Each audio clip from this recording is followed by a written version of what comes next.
Breaking today. President Trump has signed a major executive order finalizing a U.S.-Japan trade agreement. At its core, a new 15% tariff on nearly all Japanese imports entering the U.S., down from nearly 30%, and a whopping $550 billion investment pledge from Japan. This deal is historic not just for its numbers, but for how it reshapes trade, national security, and diplomatic relations. In this video, we'll unpack what's inside the agreement, who benefits, who worries, and what lies ahead. Trump's executive order establishes a baseline 15% tariff on nearly all Japanese imports. Cars, electronics, aerospace parts, effective retroactively from August 7th. Some sectors get special treatment. Auto parts, aerospace, generic pharmaceuticals, and natural resources not readily produced in the U.S. are carved out.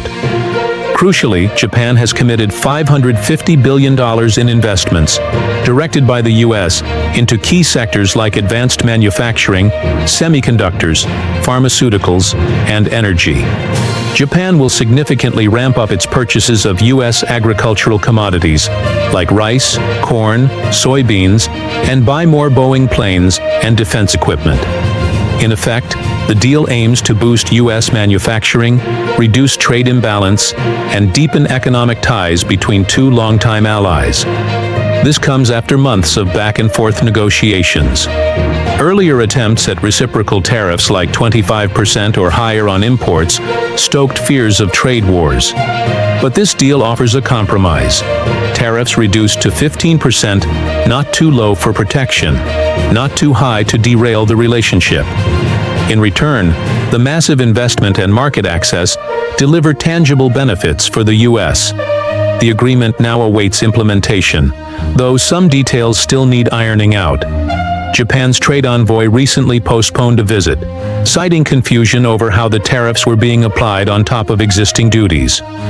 Refunds are promised, but Tokyo wants swift action.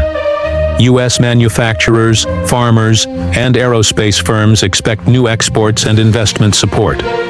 Japanese exporters gain tariff clarity and stability, good for industry planning.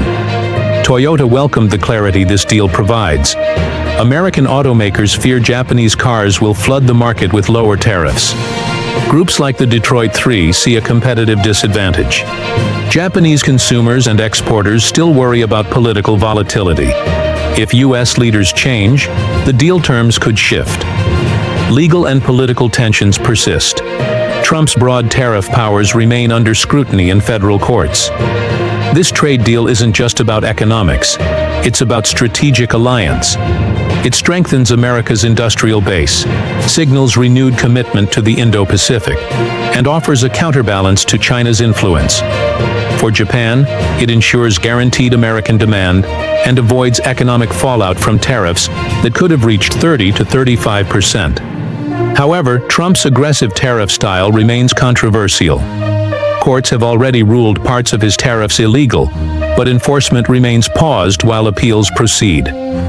Trump's new trade deal with Japan sets a 15% tariff, secures $550 billion in U.S.-directed investment, expands market access, but raises questions for domestic industries and legal frameworks. What do you think? Will America benefit from this agreement? Or is it a risky compromise? Comment below and let me know your thoughts. If you found this breakdown helpful, hit like, subscribe, and ring the bell icon to stay updated on all Trump-era trade news and strategy.